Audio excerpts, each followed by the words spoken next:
اسباب میں قدرت نہیں ہے، بلکہ اسباب میں قدرت نہیں ہے، بلکہ سارے اسباب قدرت میں ہیں،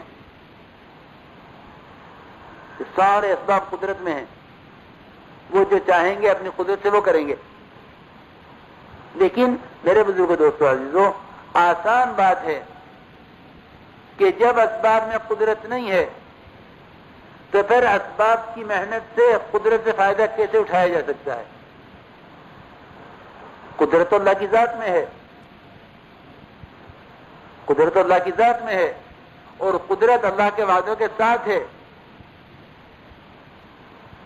قدرت اللہ کے وعدوں کے ساتھ ہے، اور اللہ کے وعدے کہ اللہ کے سارے وعدے حکموں کے ساتھ ہیں، اسباب کے ساتھ اللہ کا کوئی وعدہ نہیں ہے۔ یہ ایمان سیکھیں، اسی کو ایمان کہتے ہیں۔ آمنت باللہ وملائکتہ وکتبہ ورسلہ والیوم الآخر والقدر خیرہ وشرہ من اللہ تعالی والبعث بعد الموت، کہ ایمان لایا میں اللہ پر، اس کے فرشتوں پر، اس کی کتابوں پر، اس کے رسولوں پر، اور آخرت کے دن پر، اور جو کچھ اللہ کی طرف، جو کچھ مجھے پیش آئے وہ اللہ ہی کی طرف سے ہے، میری مرضی کا ہو یا مرضی کے خلاف ہو، کہ سب اللہ کی طرف سے ہے۔ اور مرنے کے بعد اٹھائے جانے پر میرا یقین ہے کہ اگر مرنے والے کی خاک بنا کر اس کو پہاڑوں پر بکھیر دیا جاوے یا اس کو دریا میں بہا دیا جاوے تو یہ اللہ کے سامنے اس طرح ہے جس طرح ہمارے سامنے آپ ہیں، بلکہ اس سے بھی زیادہ۔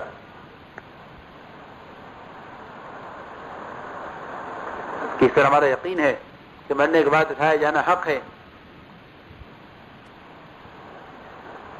تو اس اپنے یقینوں کو بدلو کہ یقین اس پر لاؤ کہ اللہ کی قدرت اللہ کی ذات میں ہے، اور اللہ نے وعدے کیے ہیں قدرت کے ساتھ کرنے کے، حکموں کے ساتھ، اسباب کے ساتھ اللہ کا کوئی وعدہ نہیں ہے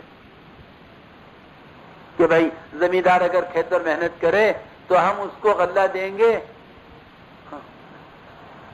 اور اگر ڈاکٹر دوا پر محنت کریں تو ہم شفا دیں گے، اور اگر سائنس والے ہتھیار بناویں تو ہم مدد کریں گے، اور اگر تاجر دکان کرے تو ہم مال دیں گے، اور اگر یہ بیوی رکھے تو ہم اولاد دیں گے۔ کہ نہیں، کہ اللہ کا کوئی وعدہ نہیں ہے، اس کا سب دھوکے میں ہیں۔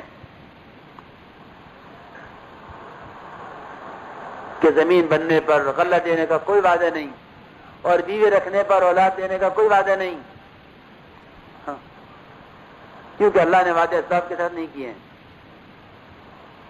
ایمان کا تقاضا یہ ہے کہ اللہ کے وعدے حکموں کے ساتھ اور اللہ کی قدرت اس کے وعدوں کے ساتھ، جو اللہ کی قدرت سے فائدہ اٹھانا چاہے وہ اللہ تعالیٰ کے حکموں کو اللہ کے وعدوں کے یقین کے ساتھ پورا کرے۔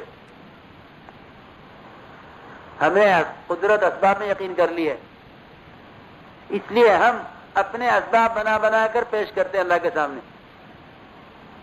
اے اللہ، میں نے زمین بنا لی ہے، غلہ تو دے گا۔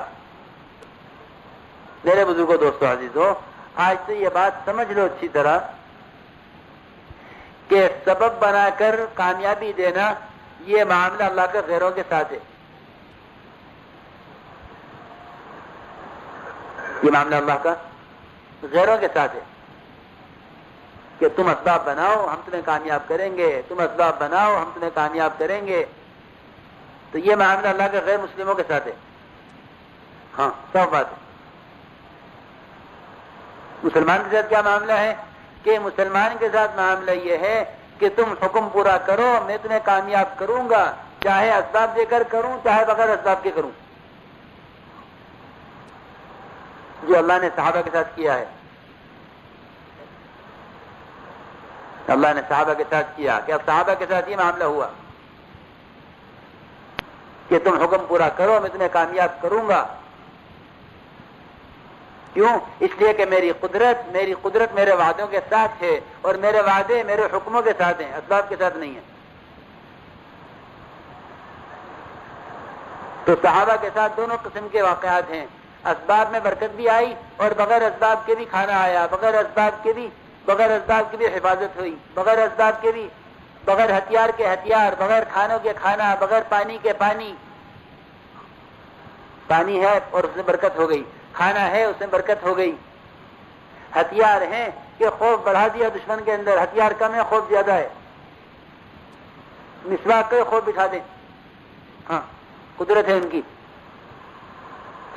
کہ لوگ مسواک کریں اور دشمن بھاگے کہ ہمیں کھانے کے لیے دانت تیز کیے جا رہے ہیں، ہاں کیوں کہ سارا خوف اور امن وہ تو اس کے قبضے میں ہے، کس کے دل میں خوف ڈالے، کس کے دل میں امن ڈالے، اس کا کام ہے۔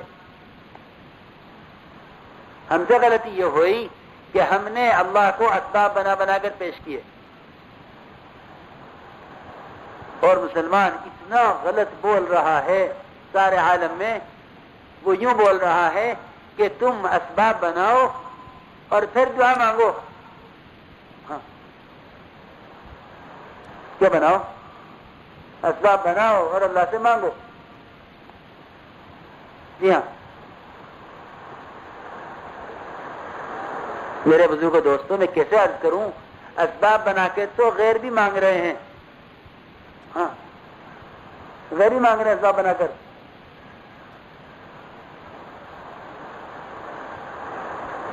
کہ ہمارا ایک ساتھی، اس کو اولاد نہیں ہوتی تھی، کئی سال شادی کو ہو گئے، تو وہ ایک غیر مسلم ڈاکٹر کو دکھایا،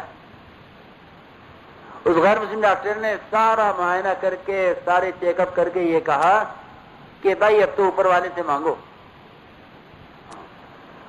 سب ٹھیک ہے اب تو اوپر والے سے مانگو، اتنی بات تو وہ بھی کہہ رہا ہے کہ سارے اسباب مرتب ہیں، کہ اب مانگنا کیا کمال ہے کہ اب تو غیر مسلم بھی مانگ لے گا جو اللہ کو نہیں مانتا، اور مسلمان کہ یہ سارے اسباب بنا کے کہ اے اللہ تو کرے گا، میں نے تو جو میرے ذمہ تھا میں نے کر دیا، ہاں کہ بھائی یہ بات ہے نہیں ہے کہ اسباب بنانا انسان کے ذمہ ہے، کام بنانا اللہ کے ذمہ ہے، کہ بے شک یہ بات غیروں کے ساتھ ہے، ایمان والوں کے ساتھ اللہ کا یہ ضابطہ نہیں ہے۔ ایمان والوں کے ساتھ اللہ کا ضابطہ یہ ہے کہ اللہ نے دعاؤں کو عبادات سے جوڑا ہے، اسباب کے ساتھ نہیں جوڑا کہ تم سبب بناؤ دعا مانگو، بلکہ اللہ کا معاملہ ایمان والوں کے ساتھ یہ ہے کہ تم حکم پورا کرو اور مانگو، میں تمہیں دوں گا، ایاک نعبد و ایاک نستعین، تیری عبادت اور تجھ سے استعانت، یہ ہے اللہ کا ضابطہ ایمان والوں کے ساتھ۔ اس لیے میرے بزرگوں دوستو عزیزو، اسباب امتحان کے لیے ہیں، اطمینان کے لیے نہیں ہیں، اسباب کے لیے ہیں، امتحان کے لیے۔ مومن کا امتحان ہے اسباب میں، چاہے بادشاہت ہو اور چاہے وہ معمولی تجارت ہو، جتنے بھی اسباب ہیں چھوٹے بڑے، وہ تمام اسباب مومن کے امتحان کے لیے ہیں۔ سلیمان علیہ السلام کو بادشاہت ملی، ایسی بادشاہت جو ان کے علاوہ کسی کو میسر ہی نہ ہوئی، حب لی ملک لا ینبغی لأحد من بعدی۔ تو بلقیس کا تخت جب آیا تو کہنے لگے اللہ نے مجھے آزمایا ہے، میں اس کے ہونے پر شکر کرتا ہوں یا کفر کرتا ہوں، کہ اللہ نے مجھے آزمایا ہے یہ کر کے کہ دیکھیں شکر کرے یا کفر کرے۔ تو اسباب امتحان کے لیے ہیں مومن کے، چاہے بادشاہت ہو چاہے معمولی تجارت ہو،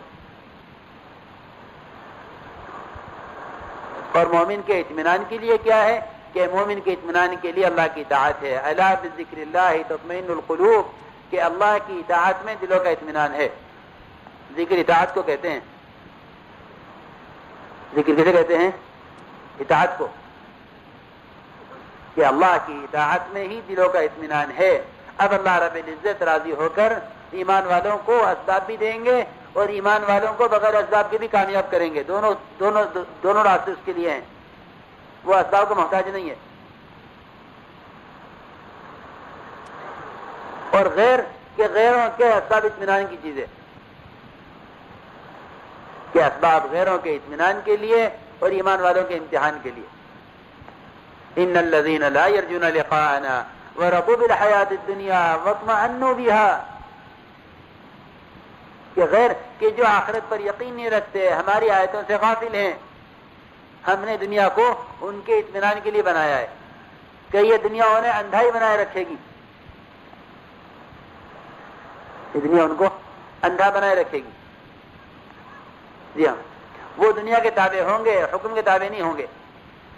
اور مومن حکم کے تابع ہوگا. کیوں؟ اس لیے کہ ساری قدرت اللہ کی وعدوں کے ساتھ، وعدے حکموں کے ساتھ. ہماری دعوت اسی بات کی ہے کہ اللہ کے وعدے حکموں کے ساتھ، اللہ کی قدرت کے وعدوں کے ساتھ. تو غیروں کا راستہ یہ ہے کہ سبب بناؤ اور کامیابی حاصل کرو، اور مومن کا کام یہ ہے کہ حکم پورا کرے تو اللہ کی قدرت ساتھ ہو جائے. اس کا مطلب یہ نہیں ہے کہ اسباب اختیار نہ کرو. ہم یہ نہیں کہتے کہ اسباب اختیار نہ کرو، ہم یہ کہتے ہیں کہ اسباب پر اعمال کو مقدم کر لو، اسباب کو اعمال پر مقدم کرو تاکہ قدرت ساتھ ہو جائے. اسباب کو اعمال پر اتنا مقدم کرو کہ حکم پر سبب کا چھوڑنا، کہ حکم پر سبب چھوڑ دیا جائے، کہ جب نماز کے لیے اذان دے دی جاوے کہ اب تم اسباب چھوڑ دو. اذا نودي للصلاة من يوم الجمعة فاسعوا الى ذکر اللہ وذروا البيع، کہ دوڑ پڑو نماز کی طرف اور اس وقت تجارت چھوڑ دو. حکم آ گیا کہ تجارت